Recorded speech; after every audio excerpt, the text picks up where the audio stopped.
আপোনালোকৰ ভোগালীৰ আয়োজন কেনেকুৱা বাৰু? আমাৰ কিন্তু বহুত ভাল দেই, কাৰণ আমাৰ সকলো গাঁৱৰ মানুহে মিলি একেলগে এসাঁজ খায় আজি উৰুকাৰ ৰাতিটো।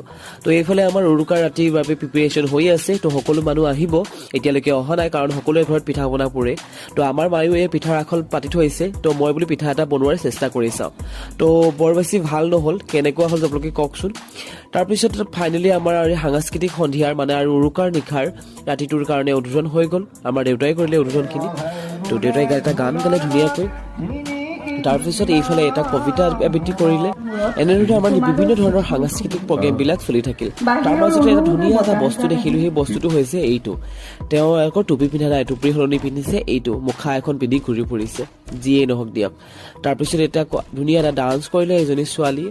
তো এনেধৰণে আমাৰ বিভিন্ন ধৰণৰ সাংস্কৃতিক যিবিলাক প্ৰগ্ৰেম এইবিলাক হৈ থাকিল, কাৰণ আমাৰ উৰুকাৰ নিশাটো আমাৰ গাঁৱত বহুত বেছি ভাল লাগে। তো ফাইনেলি আমাৰ এইবিলাক খোৱা বোৱাবিলাক প্ৰিপেৰেশ্যন হৈ গৈছে।